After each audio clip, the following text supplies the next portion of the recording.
혈당을 높이지 않고 체중을 조절하기 위해 현미밥을 먹어야 된다고만 했지 어떻게 먹어야 하는지는 생각하지 못하셨을 거예요. 음식은 기본적으로 소화가 되어야 흡수도 되고 정상적으로 배출이 되는데 그렇지 못할 경우 몸속에서 음식이 부패가 돼요. 그에 반해 흰 쌀밥은 쫀득쫀득하고 식감도 부드럽고 잡곡밥보다 소화도 잘 되기 때문에 남녀노소 구분하지 않고 누구나 즐겨 먹지만 혈당에는 좋지 않은 건 사실이에요. 이것을 밥 지을 때 넣기만 하면 집에 있는 밥솥으로도 혈당과 칼로리를 맞출 수 있다고 합니다. 밥 지을 때 넣으면 당뇨와 비만 관리에 좋은 첫 번째 재료는 건강한 습관이 항상 나를 만든다. 건강한 삶을 원하시면 지금 바로 구독을 눌러주세요.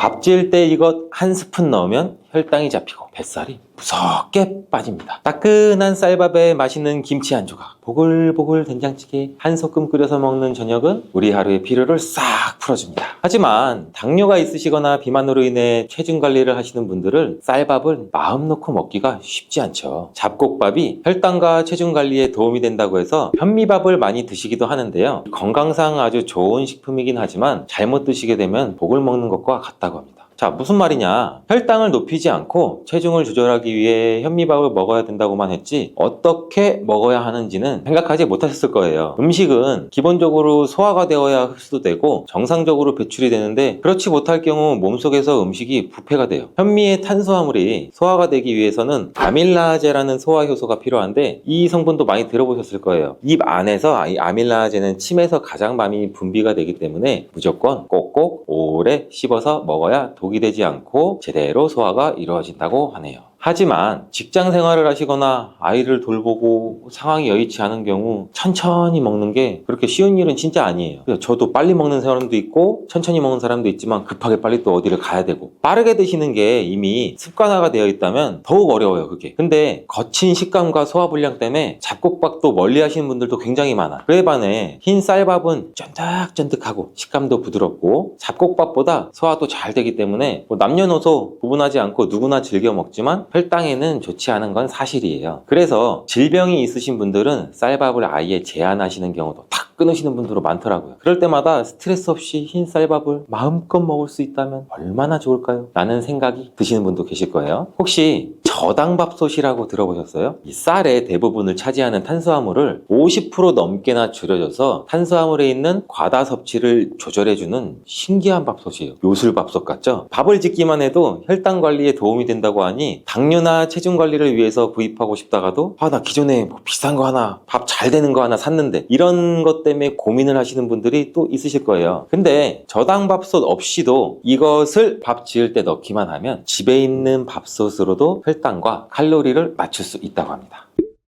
밥 지을 때 넣으면 당뇨와 비만 관리에 좋은 첫 번째 재료는 식초입니다. 탄수화물은 이 혈당을 증가시키는 주요 원인이기 때문에 당뇨나 다이어트를 하고 계실 경우에는 흰 쌀밥보다는 현미밥을 선호하는 경우가 많지만 단순히 탄수화물만 넣고 생각하시면 절대 안 됩니다. 놀랍게도 이 현미밥과 흑미밥이 흰 쌀밥보다는 탄수화물 함량이 훨씬 더 높다고 하는데요. 그래서 이 탄수화물 함량보다는 우리 몸에 얼만큼 그게 더 흡수가 더 되느냐 여기에 더 포커스를 맞춰야 되고 집중하셔야 돼요. 우리가 흔히 접하고 먹는 영양제도 예를 들면 같은 비타민 B군 영양제라고 하더라도 흡수가 잘 되는 활성형 형태의 형태가 있고 일반적인 형태의 비타민 B군이 있어요. 흡수율이 어떤 약이든 음식을 먹을 때 굉장히 중요한 요소가 되는데 이 현미도 마찬가지로 탄수화물 함량은 높지만 포도당이 잘 쪼개지지 않아서 몸에 흡수가 되는 당 성분이 높지 않고 흡수가 잘 안 되면 마찬가지로 혈당을 급격히 높일 수가 없기 때문에 탄수화물이 분해가 덜 되게 만드는 것이 여기서의 핵심입니다. 그래서 쌀을 씻을 때 우리가 식초물에 잠깐 불려놨다가 헹궈서 밥을 짓거나 취사 전에 식초 한 스푼을 넣어서 밥을 짓게 되면 밥맛도 더 좋아지고 식초에 포함된 아세트산이라는 성분 때문에 혈당 조절에도 도움이 된다고 해요. 이 아세트산은 식초에서 느껴지는 그 신맛의 주성분으로 소화 과정에서의 그 탄수화물의 분해 속도도 늦추고 장에서 포도당이 역으로 흡수되는 것도 막아주는 역할도 하는데 이걸로 인해서 혈액 속에 들어오는 포도당의 양도 줄어들게 하기 때문에 혈당이 안정적으로 유지하게 되고 급격하게 오르는 것도 방지할 수가 있어요. 또한 이 아세트산은 우리 소화 과정에서 배출 속도를 늦춰줘 오히려 더 포만감을 더 오래 유지시켜주고 지방이 잘 분해될 수 수 있도록 도와서 체중 조절에도 도움을 줄 수 있고, 혹시 집에 식초가 없어? 나 집에 식초 없는데? 식초가 없다면 밥 지을 때 기름을 넣어보세요. 느낌상 기름은 콜레스테롤 수치를 높이고 당뇨에도 도움이 안 될 것 같은데 참 신기한 의외의 조합이죠. 원래 혈당을 낮추는 조리법의 원조가 코코넛 오일이에요. 우리나라에서는 코코넛 오일이 조금 생소할 수는 있는데 건강기능식품으로는 또 꾸준히 인기가 많았던 제품이에요. 또 오일 풀링이라는 말을 들어보셨나요? 이 오일 풀링이란 거는 일어나서 공복 상태에서 아무것도 먹지도 않고, 그러니까 양치도 하지 않는 거죠. 양치도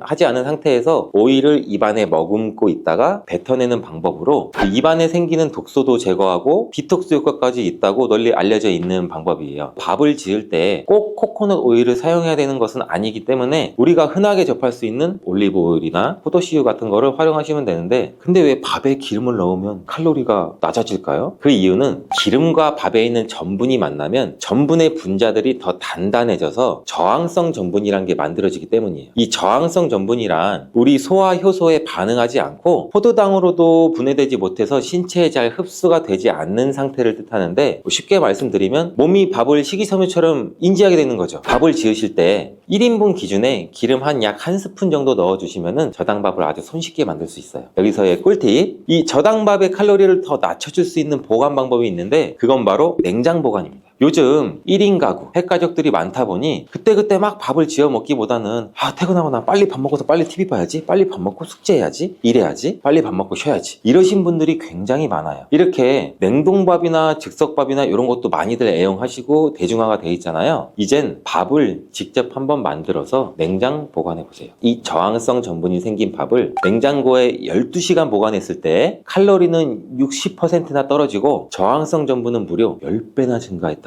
정말 많이 증가했네요. 그럼 혹시 냉동밥을 만들 수는 없나? 갓 지은 밥을 냉동 용기에 덜어서 냉장고에 최소 6시간 정도 두었다가 냉동실로 옮겨주면은 이 저항성 전분이 살아있는 건강한 밥을 완성시킬 수 있어요. 근데 여기서 따뜻한 밥을 바로 냉동실에 넣게 되면 이 전분 주변에 따뜻한 밥이 모락모락 김이 나죠. 이 수분이 얼어버리고 움직이지 못하게 하기 때문에 이 저항성 전분이 잘 생기지 않아요. 그래서 냉장 보관을 먼저 6시간 동안 한 다음에 밥을 충분히 식혀준 다음에 냉동 보관을 하시는 게 꿀팁입니다. 이 저항성 전분이 가장 잘 만들어지는 온도가 냉장실 온도이고, 한번 만들어진 저항성 전분은 잘 돌아가지 않아요. 그래서 차거나 얼려있는 밥을 데워 먹을 때도 상관없이 유지를 시킬 수가 있습니다. 그러나 아무리 칼로리가 낮은 밥이라고 꼭꼭 씹어 먹지 못하거나 굉장히 급하게 드신다면 우리 몸에 부담이 되겠죠. 각종 잡곡밥들은 식감도 굉장히 거칠고 꺼끌꺼끌하고 좀 오래 씹어 먹게 되지만 갓 지은 그 흰 쌀밥은 목 넘김도 부드럽잖아요. 그냥 꿀떡꿀떡 삼키기도 쉽고. 근데 이럴 때 한번 통들깨를 넣어보세요. 통들깨를 이 잘게 부수기 위해서라도 우리는 뭐가 이물감이 있으니까 더 오래 씹게 되고 혈당 조절과 비만 관리에도 큰 도움이 된다고 해요. 이렇게 들깨를 씹으면서 톡톡 터지는 식감이 일품인 통들깨에는 이 오메가3 지방산과 루테올린, 식이섬유가 풍부하게 함유되어 있는데, 오메가3는 혈중 콜레스테롤 수치도 낮춰주고 루테올린과 식이섬유는 혈당 관리에 또 긍정적인 영향도 같이 미쳐요. 이 들깨를 더 건강하게 드시는 방법은 가공되지 않은 생들깨를 통으로 구입하셔서 필요할 때마다 갈아서 사용하시고, 이 산패된 지방은 몸에 해로울 수가 있으니 들기름도 가장 적은 양을 구입하셔서 빨리 소진하는 것이 좋습니다. 이제 당뇨와 우리 비만 관리에 도움되는 통들깨밥 짓는 방법도 바로 알려드릴게요. 이 통들깨를 고운 체에 받친 다음에 흐르는 물에 살살살살 씻어서 1인분 기준으로 1스푼에서 한 2스푼 정도 넣고 밥을 지으시면 돼요. 근데 여러분, 평소에 카레 자주 끓여 드세요? 각종 야채, 고기를 넣고 버글버글 끓여내면 다른 반찬 없이도 카레 그 자체만으로도 굉장히 맛있게 먹을 수 있잖아요. 이 식이섬유와 단백질이 들어간 든든한 한 끼도 손쉽게 만들어 먹을 수 있어 좋은데, 일상에서 자주 접하는 카레의 주성분이 강황인 거 다들 알고 계시죠? 인도나 태국과 같은 데서 향신료도 많이 쓰이는데 강황에는 좋은 효능들이 정말 많아요. 그래서 질병이나 우리 몸에 염증 같은 게 생기면은 강황가루 같은 걸로 차를 끓여 먹기도 하는데, 요새는 이 강황에 들어있는 이 커큐민이라는 성분이 굉장히 염증도 잡아주고 세포의 노화도 줄여주고 해서 이 커큐민으로 만든 영양제도 굉장히 많이 나와요. 이 커큐민이 많이 함유된 영양제를 드실 때는 일반적으로는 커큐민을 아무리 많이 섭취해도 흡수율이 굉장히 낮아요. 커큐민 드실 때는 흡수율이 좋은 커큐민을 드시는 게 첫 번째고, 이 커큐민 흡수율 때문에 특수한 공법을 통해서 흡수율을 높여서 나온 원료나 임상 실험 결과가 있는 원료, 세계적으로 유명한 회사 원료들이 들어있는 커큐민 영양제를 선택하시면 건강에 도움을 줄 수가 있습니다. 이러한 강황에 포함된 커큐민이라는 성분은 강력한 항산화제로 또 당뇨 예방과 개선에도 정말 효과적이라고 할 수가 있는데, 실제로 240명 정도의 환자가 이 커큐민을 적정 용량 9개월 정도 섭취를 했을 때 당뇨병 진행률이 더 낮았다는 연구 결과도 있다고 하는데, 밥 지으실 때 쌀 한 컵당 우리 강황가루 반 스푼에서 한 스푼 정도 넣어주시면은 혈당 수치를 안정적으로 유지하고 콜레스테롤 수치도 낮춰서 비만 관리에도 도움이 될 수가 있어요. 또한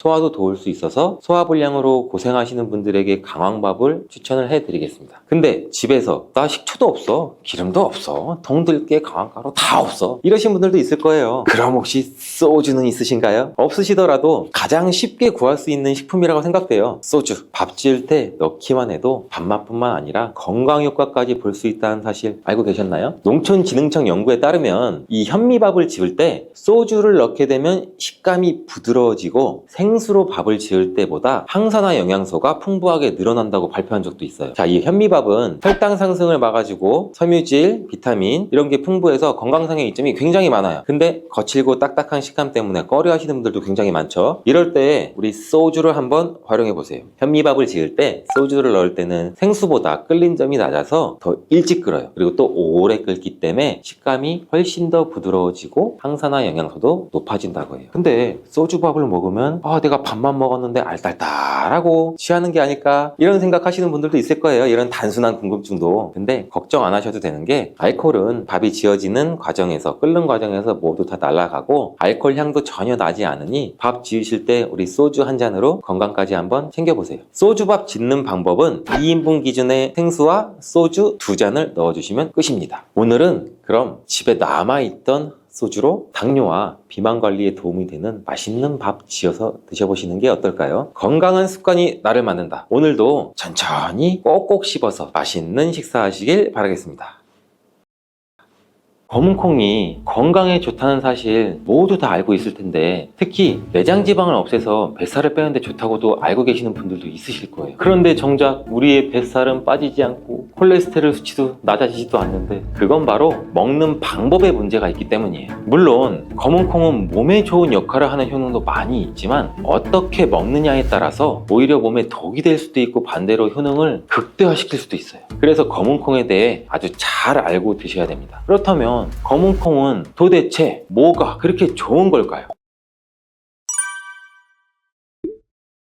검은콩과 이것을 함께 드시면 혈관이 살아나고 내장 지방도 줄어들게 됩니다. 검은콩 드실 때 제발 이렇게 드세요. 그래야 내장 지방도 녹아내리고 치매도 예방할 수 있어요. 검은콩이 건강에 좋다는 사실 모두 다 알고 있을 텐데, 특히 내장 지방을 없애서 뱃살을 빼는데 좋다고도 알고 계시는 분들도 있으실 거예요. 또한 검은콩은 혈관에 쌓이는 콜레스테롤 수치도 낮춰주는 효과가 있다고 하는데, 그래서 볶아서도 먹고 밥에 넣어서도 많이 드시지 않아요? 그런데 정작 우리의 뱃살은 빠지지 않고 콜레스테롤 수치도 낮아지지도 않는데, 그건 바로 먹는 방법에 문제가 있기 때문이에요. 물론 검은콩은 몸에 좋은 역할을 하는 효능도 많이 있지만, 어떻게 먹느냐에 따라서 오히려 몸에 독이 될 수도 있고 반대로 효능을 극대화시킬 수도 있어요. 그래서 검은콩에 대해 아주 잘 알고 드셔야 됩니다. 이미 잘 알고 계시는 것처럼 검은콩은 대표적인 블랙푸드예요. 물론 검은 깨와 흑미도 요새 건강식으로 굉장히 많이들 찾으시는 식품인데, 이 블랙푸드라는 게 말 그대로 껍질이 검정색이라서 블랙푸드인데, 그렇다면 검은콩은 도대체 뭐가 그렇게 좋은 걸까요?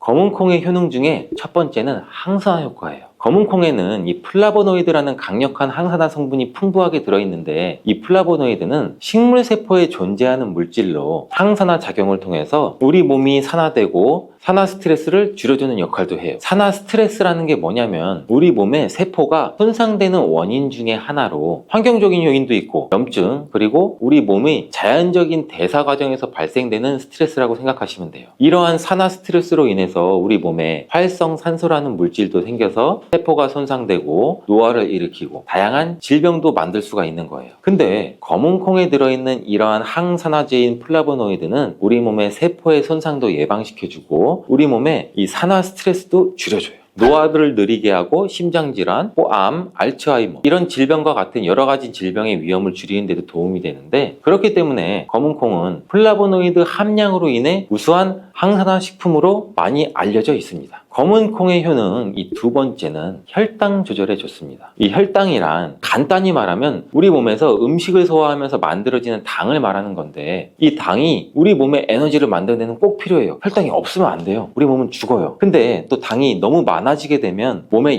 나쁜 영향을 미칠 수가 있죠. 그래서 우리 몸은 이 당을 잘 조절을 해야 돼요. 그렇다면 이 검은 콩이 어떻게 혈당을 조절하는 걸까? 바로 이 검은 콩 안에는 단백질과 식이섬유가 많이 들어있는데, 이 단백질은 우리 몸을 튼튼하게 하고 만드는 데 도움을 주고, 식이섬유는 포만감을 느끼게 해서 먹는 양을 줄일 수 있게 도와줘요. 여기서 이 식이섬유 역할이 굉장히 중요한데, 이 식이섬유는 당이 너무 빨리 우리 몸에 흡수되는 걸 막아줘요. 이렇게 되면 당이 천천히 몸에 흡수돼서 혈당이 급격하게 오르는 것을 막아주게 되겠죠. 그럼 검은 콩의 세 번째, 콜레스테롤 수치 조절입니다. 이 검은 콩에 콜레스테롤 수치를 낮추는 데 도움이 된다고 알려져 있는데, 이 콜레스테롤은 우리 몸이 필요로 하는 지방 중에 하나인데, 이게 너무 많으면 혈관을 막아 심근경색이나 뇌혈관 질환 등등 일으키는 원인이 되겠죠. 근데 검은 콩에 들어있는 식이섬유는 우리 몸에서 콜레스테롤을 흡수하는 걸 줄여주는 역할도 해요. 그 중에서 특히 검은 콩에 들어있는 이 용해성 식이섬유라는 것은 콜레스테롤과 결합을 해서 이걸 바깥으로 배출되는데 도움을 주죠. 이거 말고도 검은 콩에는 이 불포화 지방산이라는 건강한 지방도 풍부하게 들어있어요. 이 불포화 지방산은 나쁜 콜레스테롤인 LDL 콜레스테롤을 줄이고 좋은 콜레스테롤인 HDL 콜레스테롤을 늘려주는 역할도 해요. 이렇게 해서 우리의 심장 건강을 유지하는 데 도움을 줄 수가 있겠죠. 검은 콩의 효능 네 번째는 눈 건강에 좋아요.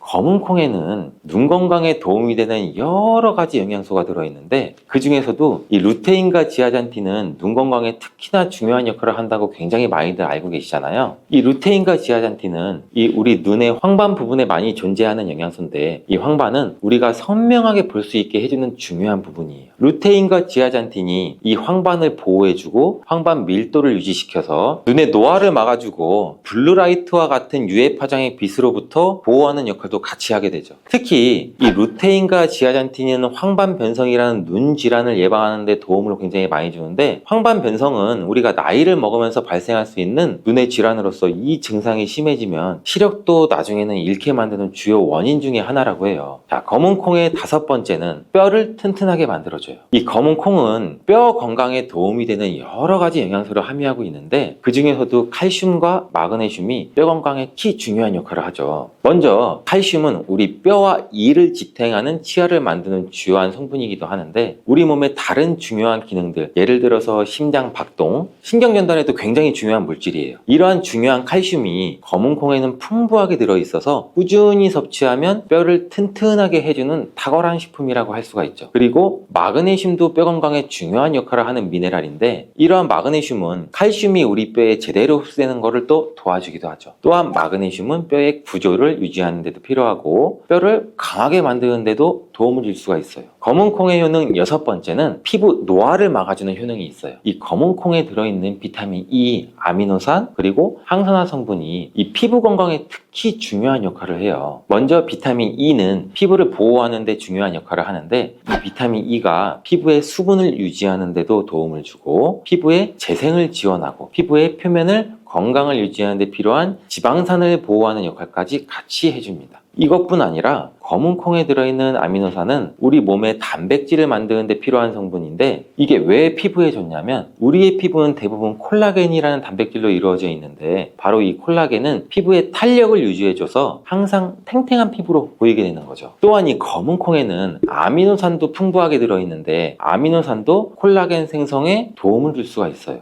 검은 콩의 효능 일곱 번째는 치매를 예방하는 효능이 있어요. 이 검은 콩에는 오메가3 지방산이라는 불포화 지방산이 들어있는데, 이 오메가3 지방산은 우리 몸이 스스로 생성하지 못해요. 식품을 통해서 섭취해야 되는 필수 지방산인데, 이 오메가3 지방산이 뇌 건강에 매우 중요한 영향이 있다는 게 중요한 포인트예요. 이 우리 뇌는 약 60%가 지방으로 이루어져 있고, 이 중에 대부분이 오메가3 지방산인 DHA로 구성되어 있어요. 오메가3가 뇌세포막을 구성해서 이 신경 전달 물질의 생성과 기능에 관여도 하고, 또 학습 능력과 기억력도 향상시키는데 굉장히 큰 도움을 준다고 해요. 또한 이는 뇌에 있는 염증을 줄여주고 뇌세포도 보호하게 되는 역할도 하는데, 이것은 뇌의 노화를 자연스럽게 막아주고 뇌질환도 예방하는 데 도움을 줄 수 있다는 거죠. 결국 이러한 오메가3 지방산은 치매와 같은 뇌질환의 위험을 감소시키는데 매우 효과적이라고 할 수가 있어요. 검은 콩의 효능 8번째는 흔히 알고 있는 탈모 예방에 탁월해요. 검은 콩에는 모발에 영향을 주는 비타민 B 성분이 풍부하고, 모발의 성장에 필수 성분인 이 시스테인이라는 물질이 가득한데, 이 성분들이 혈액순환에도 도움을 줘서 탈모도 예방이 되고, 이 흰머리, 새치가 생기는 것도 막아주는 모발 건강에 정말 좋은 성분이라고 할 수 있어요. 정말 검은 콩의 효능 어마어마하지 않아요? 그러니까 나이가 들면 들수록 꼭 드셔야 되는 음식이라고 생각하고 드셔야겠죠. 근데 이렇게 어마어마하게 몸에 좋은 검은 콩도 드실 때 주의해야 될 점이 있어요. 아무리 좋다고 해도 과다 섭취하면 안 되는 거 아시죠? 검은 콩에는 피틴산이라는 성분이 들어있는데, 식물이 생장하는 과정에서 필요한 미네랄을 저장하는 역할을 해요. 이 성분이 과도하게 우리 몸에 섭취가 되면 우리 몸에서 필요한 미네랄인 칼슘, 철분 등의 흡수를 막을 수가 있어요. 또한 이 검은 콩은 단백질과 식이섬유가 풍부해서 잘 익히지 않고 먹으면 소화가 잘 되지 않을 수도 있어요. 요리하시기 전에 우리가 충분히 물에 불리고 완전히 익혀 드시면 되는데, 하루 섭취 권장량은 약 50g 정도로 종이컵 1컵 정도의 양이면 충분하다고 할 수가 있어요. 밥하실 때 특히 서리태 같은 검은 콩 많이 넣잖아요. 오늘부터는 충분히 물에 불리시고, 무조건 많이 넣는다고 좋은 건 아니니까 적당량을 잘 넣어서 드시면 좋겠어요. 검은 콩을 드실 때 다른 음식들과 같이 섭취하게 되는데, 밥 지을 때 넣거나 다른 음식과 같이 먹기도 하는데, 같이 먹이면 오히려 독이 되는 음식이 있다는 거 아시나요? 검은 콩과 함께 먹으면 독이 되는 음식 첫 번째는 우유입니다. 유명한 검은 콩 두유도 있는데 무슨 소리를 하고 계시는 거예요? 이러신 분들도 많을 거예요. 어떤 분들은 우유에 콩을 넣어서 이런 식으로 갈아 드시는 분들도 굉장히 많아요. 이게 오히려 몸에 안 좋은 영향을 미칠 수 있다는 가능성을 가지고 있다는 걸 말씀드리고 싶은 거예요. 왜냐하면 검은 콩과 우유를 동시에 섭취하면 피틴산과 칼슘 사이에 상호작용이 발생할 수가 있는데, 검은 콩 안에 들어가 있는 피틴산 성분이 이 식물이 생장하는 과정에서 필요한 미네랄을 저장하는 역할을 한다고 말씀드렸잖아요. 그래서 이 성분은 우리 몸에서 필요한 미네랄인 칼슘, 철분 등의 흡수를 방해할 수가 있어요. 반대로 우유는 칼슘의 주요한 공급원이고, 우리 몸에선 칼슘이 뼈와 이를 구성하게 되죠. 신경이나 근육, 혈액응고 등에도 꼭 필요한 성분이고, 근데 피틴산이 풍부한 검은 콩과 칼슘이 풍부한 우유를 같이 먹으면 이 피틴산이 칼슘의 흡수를 막아서 우유의 영양소가 그나마 제대로 흡수가 되지 않을 수가 있어요. 같이 드시면 절대 안 되거나 나쁘거나 큰 영향을 미친다는 것이 아니라, 각각의 영양소 섭취 목적으로는 따로 먹는 걸 추천드린다는 거예요. 오해하시면 안 돼요. 검은 콩과 함께 먹으면 독이 되는 음식 두 번째는 토마토입니다. 왜냐면 토마토가 콩의 단백질 흡수를 방해하고 소화도 어렵게 만들 수 있는 산성이기 때문인데, 토마토의 산성 성분이 단백질의 흡수를 방해하면 콩에 충분히 들어있는 단백질이 몸의 흡수가 오히려 더 안 될 수가 있겠죠. 콩의 영양 가치가 아무런 의미가 없게 되는 상황까지 올 수가 있다는 거예요. 또한 토마토의 산성 성분은 이미 단백질이 풍부하고 소화하기 어려운 콩을 더욱 소화하기 어렵게 만들 수도 있다고 하는데, 그렇지 않아도 나이가 들면 신진대사도 활발하지 않고 소화 기능도 떨어지는데, 우리가 소화 불량은 일부러 만들 필요까지는 없겠죠. 검은 콩과 함께 먹으면 독이 되는 음식 세 번째, 달걀입니다. 달걀에는 비타민 A가 풍부하게 들어있는데, 비타민 A는 우리 몸의 면역 시스템을 강화시켜주고 시력을 유지하는 데도 필수적인 성분이에요. 세포의 성장과 분열에 중요한 역할도 하고, 검은 콩에는 또 트립신이라는 아미노산도 들어있는데, 이 트립신은 우리 몸이 단백질을 만드는 데 필요한 중요한 구성 요소이기도 해요. 신경 전달 물질인 세로토닌과 멜라토닌의 생산에도 필수적인 아미노산인데, 그렇다면 달걀의 비타민 A와 검은콩의 트립신이 함께 섭취가 되면 어떨까요? 이 둘 사이에 화학적 상호작용이 발생해서 이 소화 과정에 영향을 미칠 수가 있어요. 이 상호작용은 우리 몸의 단백질의 소화를 방해하거나 지용성 비타민의 A의 흡수를 저해할 수도 있는 거죠. 또한 이 트립신은 소화 효소의 활성을 저해하는 특성도 가지고 있어요. 따라서 트립신이 풍부한 검은콩과 비타민 A가 풍부한 달걀을 함께 섭취하면 좋은 영양소를 흡수를 못하는 가능성도 가지고 있어요. 우리 앞으로는 무심코 검은콩과 같이 먹었을 때 독이 되는 음식은 같이 안 드셨으면 좋겠습니다. 그렇다면 같이 먹을 때 궁합이 정말 잘 맞는 음식도 있지 않을까요? 정말 찰떡궁합인 음식들도 있어요. 검은콩과 궁합이 정말 잘 맞는 음식 첫 번째는 흰 쌀밥이에요. 이미 다들 밥에 검은콩을 넣어서 드시잖아요. 밥하고 검은콩은 그만큼 궁합이 굉장히 잘 맞는다고 알고 계신 거죠. 검은콩에 들어있는 이 식이섬유는 소화 과정에서 천천히 분해되고 흡수돼서 장기간 동안 포만감을 유지시키는 데 도움이 되는데 이 밥과 함께 섭취하면 이런 효과가 더욱 증가하게 돼서 우리 다이어트에도 굉장히 효과적이라고 해요. 또한 검은콩에는 이 저항성 전분이라는 성분이 들어있는데 이 성분은 혈당 수치의 급격한 상승을 막아주기도 해요. 흰 쌀밥에는 탄수화물이 많아서 흰 쌀밥을 많이 드시면 우리 몸의 혈당 수치가 급격히 상승을 할 수가 있어요. 근데 검은콩과 함께 섭취를 하면은 혈당 수치를 완화하는 데 도움이 되는 거죠. 이처럼 검은콩과 흰 쌀밥을 같이 먹으면 충분한 영양소 섭취, 포만감, 혈당 조절 이렇게 일석삼조의 효과를 누릴 수가 있으니 정말 찰떡궁합인 거예요. 검은콩과 궁합이 잘 맞는 두 번째 음식은 당근이에요. 당근에는 비타민, 미네랄, 식이섬유 다양한 영양소를 함유하고 있는데 특히 또 루테인이 풍부해요. 이 당근은 항산화 효과, 눈 건강을 유지하기에 굉장히 좋은 재료인데 이 검은콩과 루테인이 풍부한 당근을 함께 섭취하면 콩의 단백질이 당근의 영양소를 흡수를 돕는 동시에 당근의 루테인이 콩의 영양소 흡수도 마찬가지로 도와요. 서로 소화가 잘 되게 영양소 흡수가 잘 되게 도와주는 음식인 거죠. 이 당근 말고도 시금치와 같은 채소도 같은 역할을 하니 식사하실 때 당근이 들어간 음식이나 시금치 나물 같은 음식들을 같이 드시면 효과가 정말 좋을 거라고 생각돼요. 검은콩과 궁합이 정말 잘 맞는 음식 세 번째는 닭고기예요. 검은콩은 식물성 단백질의 좋은 원천이라고 알고 계실 거예요. 근데 식물성 단백질은 동물성 단백질에 비해 이 필수 아미노산 비율이 적어요. 이 필수 아미노산은 우리 몸이 스스로 생산할 수 없는 아미노산의 일종이고 반드시 음식을 통해 섭취해야 되는 성분이에요. 닭고기는 동물성 단백질의 좋은 원천이고 모든 필수 아미노산을 골고루 함유가 되어 있어요. 따라서 검은콩과 닭고기를 함께 섭취하면 두 가지 종류의 단백질이 서로를 보완하게 되는데 이렇게 함께 섭취하면 검은콩에는 얻을 수 없는 이 필수 아미노산을 닭고기에서 오히려 보충할 수가 있겠죠. 반대로 동물성 단백질을 섭취할 때보다 식물성 단백질의 섭취 비율을 늘려주는 건 우리 심혈관 건강에도 정말 좋은 효과를 볼 수가 있습니다.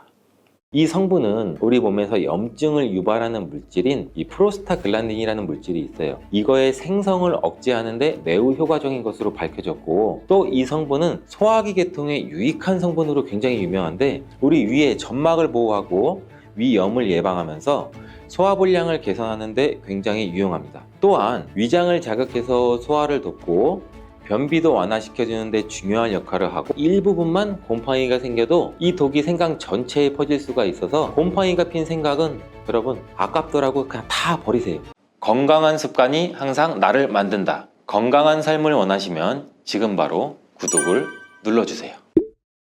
날씨가 쌀쌀한 요즘 김이 모락모락 나는 따뜻한 생강차 한 모금이 굉장히 많이 나는데요. 생각이 저는 겨울이 오면 꼭 꿀을 넣은 생강청 있죠, 달달한 거 이거를 많이 해놔서 겨울 내내 자주 즐기곤 해요. 알싸한 생강차를 마시면 몸도 따뜻해지고 달달한 끝맛도 느껴지고 또 몸이 차신 분들은 생강이 몸을 데우는데 효과가 있다고 많이 들어보셨을 거예요. 과연 이 생강은 우리의 몸을 따뜻하게 해주는 효과가 있을까요? 또 어떤 방법으로 먹어야 효과가 좋을지 같이 한번 오늘 알아볼게요. 이 생강은 다양한 건강 효능을 가지고 있어서 요즘 많은 사람들이 주목하는 식품 중 하나인 거 알고 계시나요? 생강은 우리 몸에 여러 가지 유익한 성분들이 굉장히 많이 들어있는데 그 중에서도 진저론, 쇼가올, 진저롤 굉장히 단어도 어렵죠. 이런 성분들은 생강이 특유의 그 매운맛과 향을 내는 성분들이에요. 특히 이 성분들은 이 노년층한테도 굉장히 유익한 성분이라서 건강관리에 큰 도움이 될 수 있는데, 이 주목할 만한 생강의 대표적인 성분 3가지 바로 한번 지금 알려드릴게요. 이 생강의 첫 번째 성분은 진저론입니다. 이 진저론은 생강에서 가장 대표적인 활성 성분으로 그 생강의 매운맛과 그 특유의 향, 이걸 담당하고 있는데, 이 진저론은 항산화 효능이 굉장히 뛰어나면서 세포 손상도 막아주고 노화를 예방하는 데도 도움이 된다고 해요. 또한 이런 진저론은 그 소염작용을 가지고 있어서 염증도 줄이면서 통증 완화에도 도움을 줄 수 있는데, 이 류마티스 관절염이나 근육통, 몸살 또는 다양한 염증성 질환에 이 성분이 도움을 줄 수 있고 면역력도 증강시키는 데 중요한 역할을 합니다. 그래서 특히 면역력이 약해질 수 있는 중장년층 분들한테는 매우 유익한 성분이기도 해요. 생강의 두 번째 대표 성분은 쇼가올입니다. 쇼가올은 생강을 건조시키거나 가열했을 때 생기는 물질인데, 이 성분은 항암 효과가 있다고도 알려져 있어요. 암 예방에도 효과가 있다고 볼 수가 있는데, 이 쇼가올은 앞서 설명드린 진저론보다 강력한 항염증을 작용하는데, 이 성분은 우리 몸에서 염증을 유발하는 물질인 이 프로스타글란딘이라는 물질이 있어요. 이거의 생성을 억제하는데 매우 효과적인 것으로 밝혀졌고, 또 이 성분은 소화기 계통에 유익한 성분으로 굉장히 유명한데, 우리 위의 점막을 보호하고 위염을 예방하면서 소화불량을 개선하는 데 굉장히 유용합니다. 또한 위장을 자극해서 소화를 돕고 변비도 완화시켜주는 데 중요한 역할을 하고, 이 소화 기능이 떨어지기 쉬운 노년층에게도 특히 유용한 성분이에요. 생강의 세 번째 대표 성분은 진저롤입니다. 이 진저롤은 생강을 신선한 상태에서 섭취할 때 함유되어 있는 성분인데, 이 진저롤은 진통 효과가 뛰어나고 또한 항염증 작용을 통해서 우리 몸의 염증을 줄이는 데도 도움을 줄 수가 있어요. 근데 또 이 성분은 혈액순환도 촉진시켜주고 우리 몸의 체온도 올려주는 효과가 있어서 특히 수족냉증이 있으신 분들한테 효과적이고, 어르신 분들 중에 혹시 겨울만 되시면은 손과 발이 땡땡 얼어, 손과 발이 너무 차, 이러신 분들 많잖아요. 수족냉증 문제를 해결하는 데도 큰 도움이 될 수가 있어요. 또한 이 성분은 향균과 항바이러스 성질을 가지고 있어서 감염 예방에도 도움을 받을 수 있는데, 이 호흡기 질환을 예방하고 이 증상을 완화하는 데에도 효과적인 성분입니다. 혹시 공자 아시나요? 누구든지 한 번쯤은 들어보셨을 텐데, 이 공자도 살아생전에는 먹는 음식도 굉장히 철저하게 관리했다고 해요. 이 공자가 매 식사마다 생강을 빼놓지 않고 먹었다는 것 알고 계신가요? 공자는 이 생강이 얼마나 몸에 좋은지 그 옛날부터 알고 있었던 거예요. 이 공자께서 73세의 생을 마감했는데, 그 옛날 평균 수명을 생각하면은 어마어마하게 장수했던 거죠. 이렇게 건강에 좋은 생강이 왜 그렇게 좋은지, 이 우리의 건강에 어떻게 도움이 되는지 4가지 주요 효능을 간단히 소개해 드릴게요.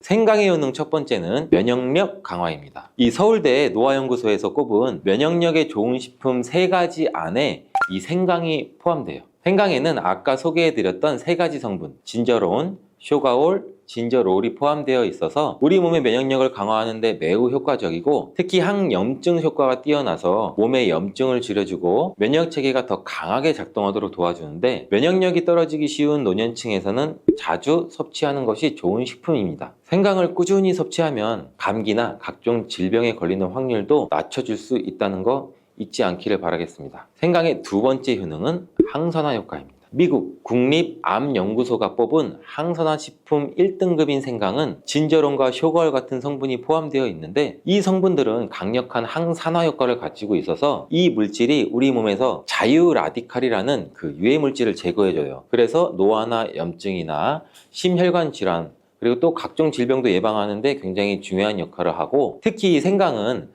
세포의 산화적 스트레스도 줄여주고 우리 몸의 피로회복과 노화 방지에 효과적이어서 건강한 노년을 위해서 꼭 필요한 식품이라고 할 수 있습니다. 자, 생강의 세 번째 효능은 바로 이 수족냉증 완화입니다.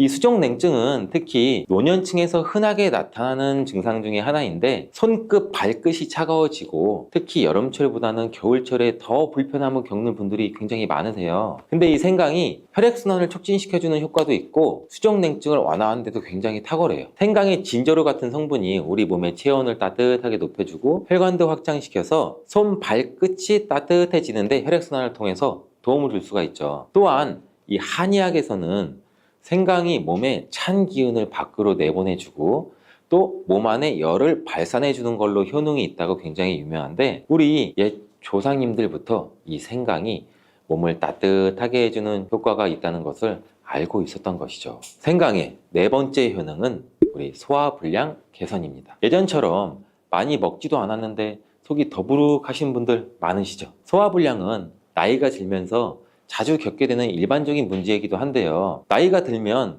우리 몸의 위, 장뿐만 아니라 다른 소화기관도 서서히 노화를 시작되기 때문에 몸의 연동운동이나 아니면 소화효소를 분비하는 게 점차 줄어들어요. 이렇게 생강은 소화불량을 개선하는 데 매우 효과적이고, 생강에 포함된 쇼가올이라는 성분은 우리 위장의 운동을 촉진시키고 위염 또한 예방하는 데 도움이 되는데, 메스꺼움이나 구토 증상을 완화시켜주기 때문에 특히 소화기 계통에 문제가 있으신 분들한테도 도움을 주기도 합니다. 그런데 이렇게 좋은 생강 그냥 차로만 드시고 계신 분 많으시죠?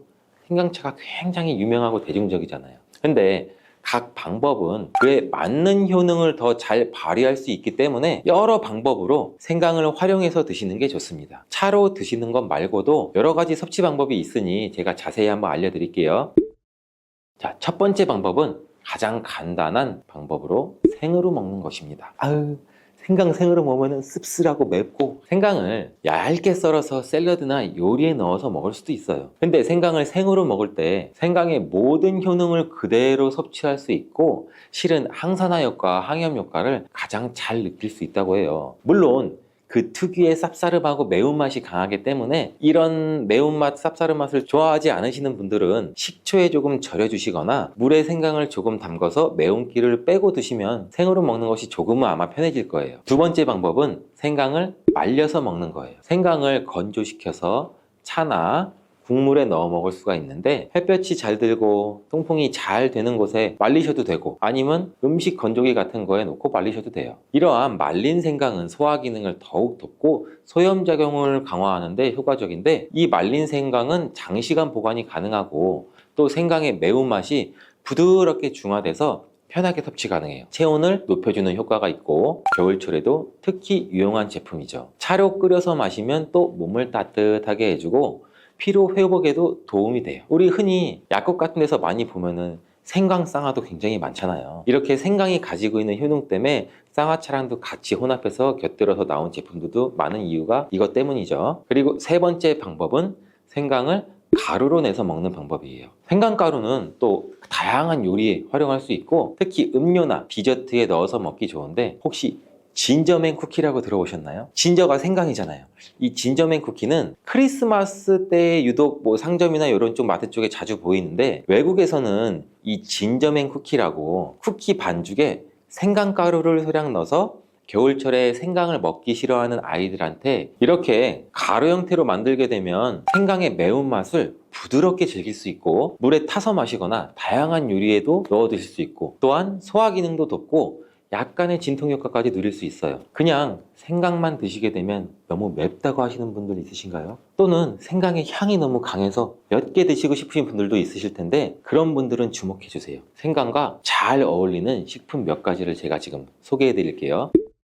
생강과 잘 어울리는 식품 첫 번째는 레몬입니다. 이 레몬과 생강은 굉장히 궁합이 아주 좋은데요. 레몬은 비타민 C가 풍부하고 면역력 강화에도 도움을 주고, 생강은 항산화 작용에도 도움을 줘요. 이 두 가지를 함께 섭취하면 서로의 효과가 극대화되면서 특히 감기 예방에도 탁월해요. 우리 감기 걸리면은 카페 같은 데 가서 따뜻한 레몬 생강차 주세요 이렇게도 많이 하잖아요. 이런 이유로 둘이 궁합이 굉장히 잘 맞는 음식이고, 이 레몬은 소화 촉진에도 도움을 주고 생강도 소화 불량에도 도움을 줘서 이 둘을 함께 드시면 소화 기능도 개선되고 면역력 강화와 항산화 효과까지 배가 된다는 것, 이것도 기억해 주세요. 생강과 레몬은 레몬 생강차나 레몬 생강을 함께 넣은 샐러드로 드시는 것을 추천드리겠습니다. 자, 생강과 궁합이 좋은 식품 두 번째는 강황입니다. 이 강황은 생강과 함께 먹으면 항염증, 항암, 면역력 증진 효과가 매우 강력해지는데요. 강황의 주성분인 커큐민은 이 항염증과 항산화 작용으로 뛰어나 있다고 굉장히 많이 알려져 있죠. 생강에 진저론, 쇼가올, 진저롤과 함께 염증을 줄이고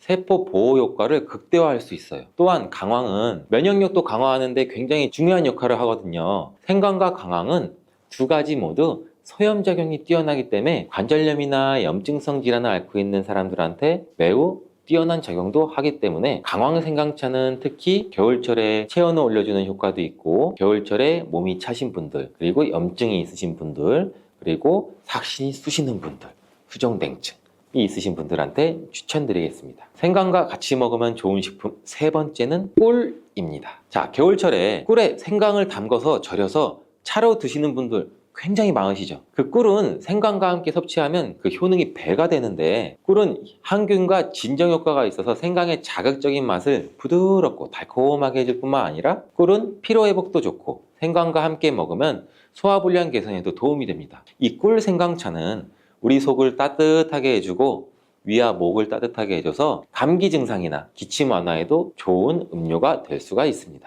이렇게 건강에 좋은 생강, 몸에 좋다고 많이 드셔도 될까요? 제가 항상 말씀드리죠. 모든 식품은 과유불급인데요. 생강도 마찬가지로 적절히 섭취해야 효과가 있습니다. 잘못 먹으면 몸에 해가 되는 부작용도 있을 수가 있기 때문에 몇 가지 유의사항을 알아두시는 것이 중요한데, 지금 바로 알려드릴게요.